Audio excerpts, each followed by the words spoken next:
प्रामाणिक समाधान। गुरुवर नमोस्तु।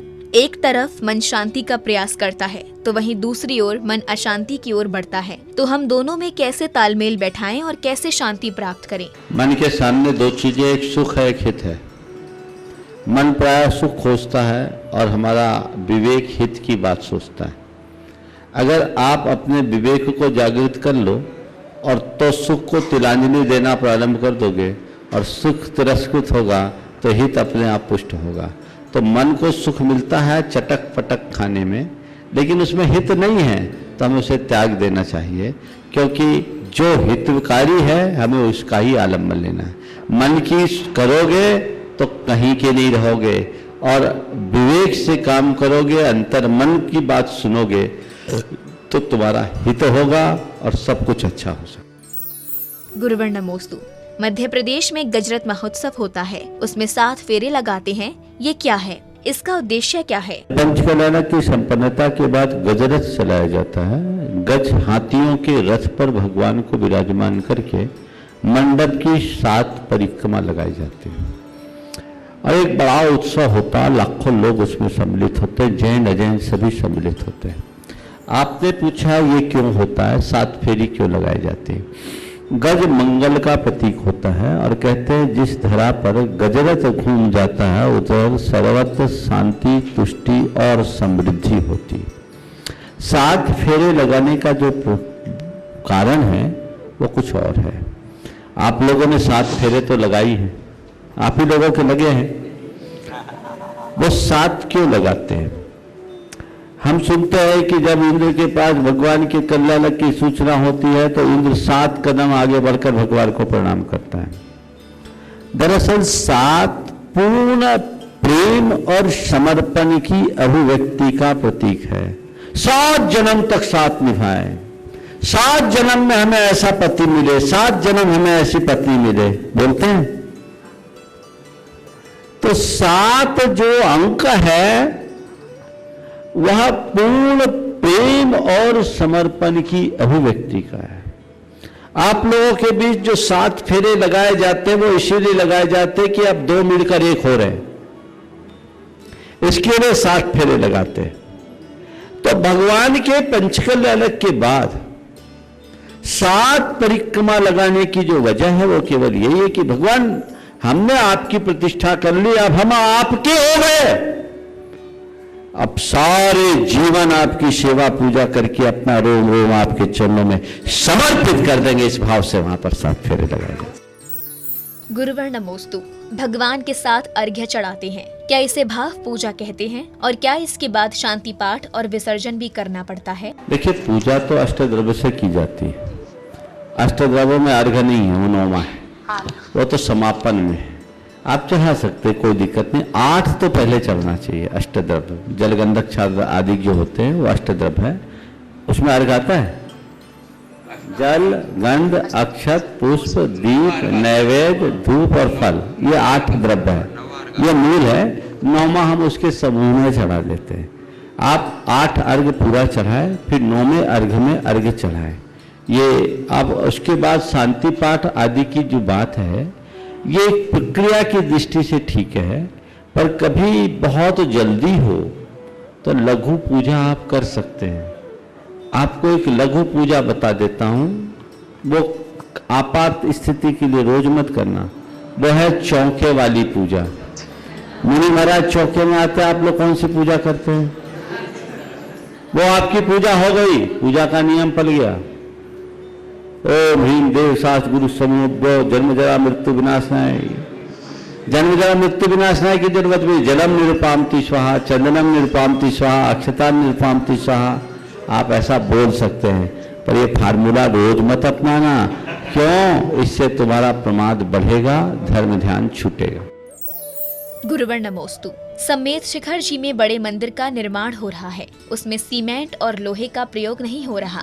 आज के समय में क्या ये संभव है कि इतने विशाल मंदिर का बिना सीमेंट और लोहे से निर्माण हो सकता है? देखिए, सीमेंट का तो उपयोग हो रहा है, लोहे का उपयोग नहीं हो रहा है। पहले चूने से बनता था, अब कुछ और प्रयोग बढ़ गए और एक्सपर्ट्स ने राय दी कि सीमेंट का प्रयोग होता है। पत्थर को मूल जोड़ने में जो ज्वाइंटिंग बाइंडिंग एजेंट के रूप में काम करता है, वो उसके लिए क्लैंप्स होते हैं जो उसमें बांधते हैं, उसकी एक अलग टेक्नोलॉजी है जो बड़ी पुरानी टेक्नोलॉजी है। सीमेंट तो केवल फिलिंग के लिए होता है, तो ये मैं नहीं कहूँगा कि सीमेंट का प्रयोग नहीं हो रहा है। सारे प्रोजेक्ट जहाँ जहाँ भी आज पत्थर के मंदिर का निर्माण हो रहा है सभी जगह सीमेंट का प्रयोग हो रहा है, क्योंकि चूने में समय बहुत लगता है और पत्थर खुद एक दूसरे को पकड़े रहता है। ये भूकंप रोधी तकनीक है। हमारे गुरुदेव के आशीर्वाद से आज अनेक प्रोजेक्ट चल रहे हैं, सब पत्थर के निर्माण का। गुनायतन तो एक बहुत छोटा सा प्रोजेक्ट है उसके आगे, लेकिन ऐसे पत्थर के मंदिरों के निर्माण पूरे देश में हो रहे हैं जो हजारों साल तक चलेगा। गुनायतन में जिस मंदिर की बात आपने की है वो भूकंप रोधी तकनीक से बनने वाला मंदिर है। उसमें रेक्टर पैमाने में 8.5 रेक्टर तक का भूकंप आएगा तो उस मंदिर को कुछ नहीं होगा, ये व्यवस्था उसकी की है। और उद्देश्य है हजारों साल तक उस मंदिर को सुरक्षित रखना, हमारा शाश्वत क्षेत्र है। तो पहला दिगंबर जैनों का वो मंदिर है जो पत्थर का है, पहला, और वो अपने आप में बड़ा कलात्मक है। ये एक बहुत अच्छा सुयोग बना। अक्षय तृतीया को मंदिर के शिखर का आखिरी कलश भी रख दिया गया, यानी मंदिर का बाहर से पूर्ण निर्माण हो गया, बस जो एक्सटेंशन किया जा रहा है वो बाकी है और अंदर का काम बाकी है, बहुत जल्दी होगा। लेकिन एक बात मैं आप सबकी धारणा के लिए बता दूं, वहाँ मंदिर तो एक मात्र आवश्यकता इसलिए बन रहा है, वो गुनायतन मंदिर का नाम नहीं है, मंदिर तो बहुत है, असली गुनायतन कुछ और है। वो एक ऐसा ज्ञान मंदिर है जो हमारी आत्मा के गुणात्मक विकास का आधार होगा, जिससे हम आत्मा से परमात्मा की संपूर्ण जीवन यात्रा की जीवंत झांकी देखेंगे।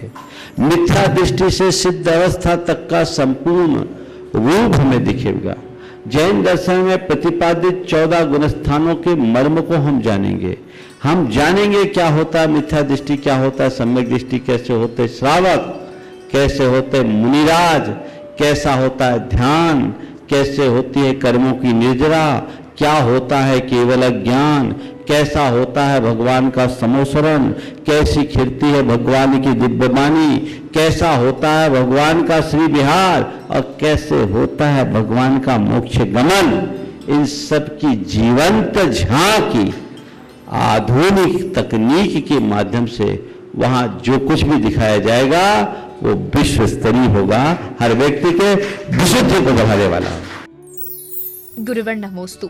हम पूजा में जल, चंदन, अक्षत चढ़ाते हैं, लेकिन बाद में पुष्प के बदले पीले चावल, नैवेद्य के बदले सफेद चावल और दीप के बदले पीले चावल चढ़ा देते हैं। इस तरह से क्या हम भगवान को धोखा तो नहीं दे रहे? जिन बिंब में जिन मान रहे हो कि नहीं मान रहे, तो जो द्रव्य में है उस जो सामने हमारे उपस्थित द्रव्य है उसको भी अगर हम भाव से द्रव्य मान ले तो क्या दिक्कत है? बिल्कुल सही। जब हमारी इष्ट ही कल्पना में है तो द्रव्य भी कल्पना में है। ये झमेले में क्यों पड़ते हो? अपने विवेक से काम करो। हालांकि पुष्पों के बारे में बताऊं, आशाधर जी के प्रतिष्ठा पाठ में ये लिखा है कि कुमकुम चर्चित अक्षत को पुष्प के रूप में प्रयोग किया जा सकता है। अच्छा, समझ गए? क्योंकि कई लोग हैं पुष्प जिनको प्रयोग नहीं करना है। आप जानते हैं पुष्प में क्या होता है? एक पुष्प के अंदर देखो और आपका मन बोले वैसा करो। पुष्प में कितने कीड़े होते हैं? तो उन्होंने लिखा है, आशाधर जी ने खुद ने लिखा अपने प्रतिष्ठा सार में कि कुमकुम चर्चित अक्षत को पुष्प के रूप में प्रयुक्त किया जा सकता। गुरुवर नमोस्तु। जिंदगी समझ में नहीं आई तो मेले में अकेला, और समझ में आ गई तो अकेले में मेला। कैसे? जिंदगी समझ में नहीं आई तो मेले में अकेला, और समझ आ गई तो अकेले में मेला। यानी जिंदगी समझ में नहीं आई तो मेले में अकेला, अकेले अलग थलग रहोगे, तुम अपने आप में हताश निराश होकर जीवन जियोगे, और जी लिए तो अकेले में मेला, यानी आनंद से भर गए। अपने जीवन को आनंद के रस से भरने का एक अवसर है। हम अपने जीवन के मूल को समझे, जीवन के मर्म को समझे। जब हम जीवन के मूल्य और मर्म को समझेंगे तभी अपने जीवन में आगे कुछ कर सकते। गुरुवर नमोस्तु। भूखे व्यक्ति को भोजन न मिले तो वह क्रोधित हो जाता है, और वही व्यक्ति जब उपवास एवं नियम में रहता है तो उसे क्रोध नहीं आता। ऐसा क्यों? आपको एक बात बोलता हूँ, सांप अचानक आता दिखता है तो क्या होता है? वो काल के रूप में दिखता है ना, और उसी सांप को जब सपेरा पिटारे में भर कर लाता है तब आप दूध पिलाते हो। समझ में आई बात?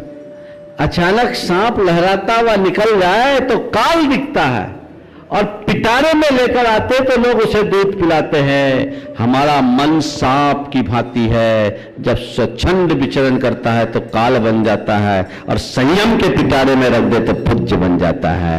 मन को संयम के पिटारे में बंद करे, तभी हम अपने जीवन को सफल कर सकेंगे। गुरुवर नमोस्तु। आजकल घरों में पिता बेटियों को बेटा कहकर पुकारते हैं, लेकिन बेटों को बेटियां कहकर क्यों नहीं पुकारते हैं? बेटा शब्द बहुत व्यापक है। लड़का और लड़की अलग है और बेटा बेटी में अलग भाव। बेटा उभय अर्थ में प्रयुक्त होता है, बेटी के अर्थ में भी और बेटा के अर्थ में भी। मैं आपको सबसे पहले तो लड़का और बेटा में अंतर बता दूं। लड़का कौन और बेटा कौन? लड़का वो जो अपने बाप से लड़के रहे, और बेटा कौन जो अपने बेटा बाप का होकर रहे। पिता की तबीयत खराब होने पर लड़का ज़्यादा से ज़्यादा डॉक्टर को बुलाएगा, चिकित्सा की व्यवस्था करेगा, पर बेटा होगा तो बाजू में बैठेगा, माँ बाप के हाथ पांव दबाएगा, सिर में बाम लगाएगा, अपने हाथ से दवाई पिलाएगा, वो बेटा है।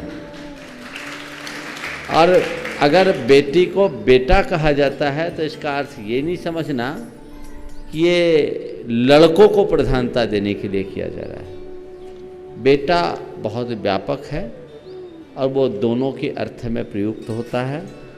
शब्द को प्रमुखता न देकर हमें उसके भीतर निहित भाव की तरफ दृष्टि देनी चाहिए। गुरुवर नमोस्तु। मंदिर में अभिषेक करने से पूर्व अभिषेक में प्रयोग होने वाले 4 कलशों से हाथ धोना क्या उचित है? स्वाविवेक की बात है। जिससे त्रिलोकीनाथ भगवान का अभिषेक कर रहे हो उससे अपना हाथ धो रहे हो, यानी पहले तुम अपना अभिषेक कर रहे हो, प्रक्षालन कर रहे हो, हस्त प्रक्षालन। सिर प्रक्षालन अभिषेक हो गया, हस्त प्रक्षालन भी एक प्रकार का प्रक्षालन है। नहीं, विवेक रखना चाहिए। अभिषेक मंडप में प्रवेश करने से पूर्व हाथ आदि धोना चाहिए। महाराज जी तिलक लगाते हैं, उसके बाद हाथ धोना होता है, तो उसके लिए एक अलग उपकरण रखिए, अलग बर्तन रखिए और उसी से हाथ धोइए।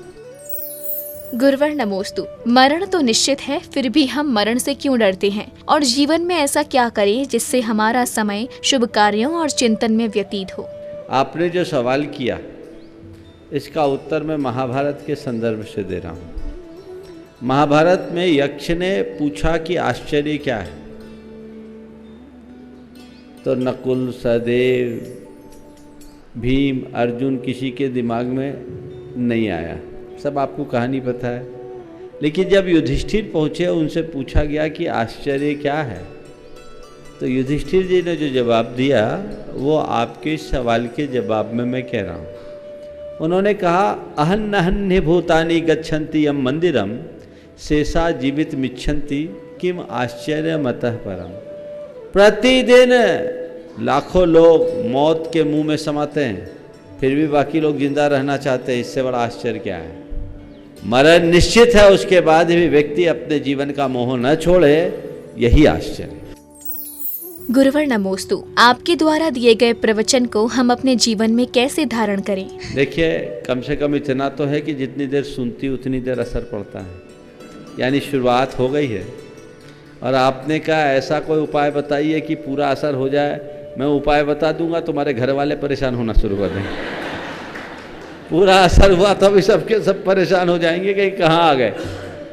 देखिए, बात सही है, हम लोग सुनते हैं और जितना सुनते हैं उतना हम पर पूरी तरह लागू नहीं हो पाता। उसकी एक वजह है, वजह है हमारे संस्कार। आप अपनी बात जाने दीजिए, हम मुनियों और योगियों के लिए भी ऐसा कहा गया है कि हमारा मन पुराने संस्कार की वजह से वापस उधर जाता है जहां नहीं जाना चाहिए। जाननपि आत्मनस्तत्वं विविक्तम भावयन्नपि पूर्व भ्रांति वशात चेत भूयो भ्रांतिम अभिगच्छति पूर्व विभ्रम वशात। आत्मा के बारे में हम जान रहे हैं, नित्य उस आत्मा की भावना भी भाते हैं, फिर भी पुराने विभ्रम के संस्कार ऐसे प्रबल है कि बार बार मन अनात्मा में जाता है। तो ये संस्कार है जिनके कारण अच्छी बातों का हम पर स्थायी असर नहीं होता। नियमित सुनते रहने से, अगर हृदय से भरकर आप सुनेंगे तो सुनते सुनते सुनते सुनते हमारे संस्कारों में परिवर्तन आता है। और कभी कभी ऐसा भी हो जाता है एक झटके में परिवर्तन आ जाता है। इसलिए आप सुनते रहिए। शुरुआत है, मिट्टी कम से कम नम तो होती है, और पानी जाए और पानी जाए और पानी जाए, इतनी नम हो जाए कि उसे अच्छा आकार दिया जाने लायक बना लिया जाए, ये प्रयास करते हैं। गुरुवर नमोस्तु। शुद्धि और विशुद्धि में क्या अंतर है? देखिए, शुद्धि और विशुद्धि सामान्य रूप से देखा जाए तो एक है, लेकिन गहराई से देखा जाए तो दोनों में अंतर है। शुद्धि का मतलब है अपने आप को निर्विकार बनाना। निर्विकारता का मतलब है शुद्धि, विकार का मतलब अशुद्धि, और विकार रहित परिणति का नाम है शुद्धि। और विशुद्धि यानी अपने भावों में अतिशय वृद्धि करना, उत्तरोत्तर भावों को बढ़ाना। विशुद्धि उत्तरोत्तर बढ़ती है, शुद्धि एक लेवल पर कायम होती है। तो अपने विकारों को दूर करना, विकारों का शोधन करना शुद्धि है, और उस विकारों के शोधन के लिए आत्मा का जो अंदर का उत्साह है वो विशुद्धि है। बिना विशुद्धि के शुद्धि नहीं होती। गुरुवर नमोस्तु। जैन पाठशालाओं में बच्चों के आपसी विवाद के कारण बच्चों को परिजन पाठशाला में नहीं भेजते हैं, तो ऐसी स्थिति में परिजनों को कैसे समझाएं? सबसे पहली बात तो ये है कि अगर आप बच्चे को पाठशाला पढ़ाते हैं तो उन्हें ऐसी कुछ सीख दे कि बच्चे झगड़ा ही ना करें। अगर बच्चों का झगड़ना बंद हो जाए तो मैं समझता हूँ उनका पाठशाला आना बहुत सार्थक होगा। और कम से कम बच्चे जितनी देर पाठशाला में हों वहाँ तो ना झगड़े, ये सीख हमको देनी चाहिए।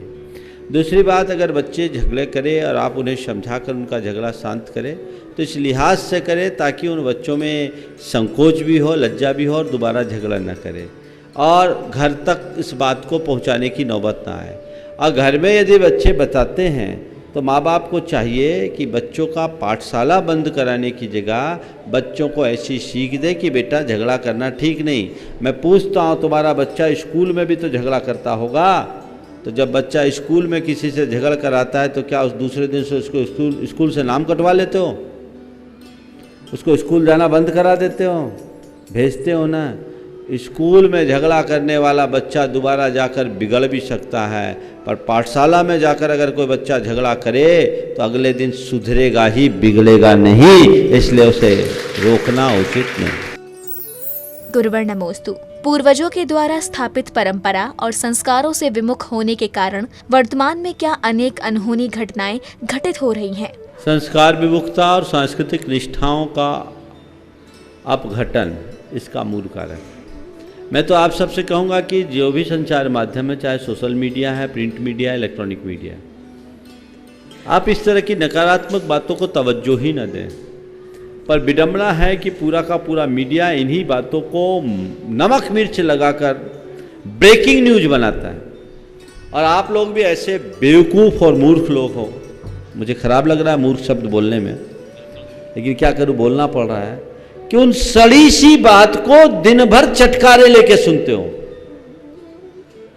एक साधारण सी खबर खबरिया चैनल में पूरे दिन चलती, और कुछ नहीं तो उसी मुद्दे को लेकर बहस बिठाल देते हैं, और बहस करने वाले एक दूसरे के ऊपर चढ़ाई करते, गाली गलौज करते, क्या करते वही जाने, और आप सुन रहे, बेवकूफ़ बन रहे।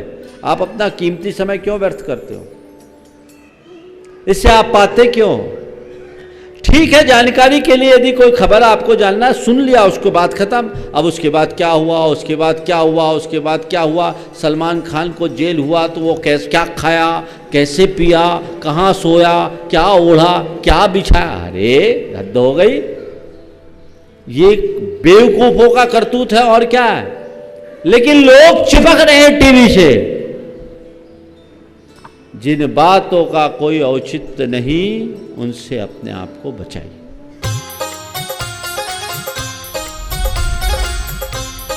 प्रामाणिक समाधान।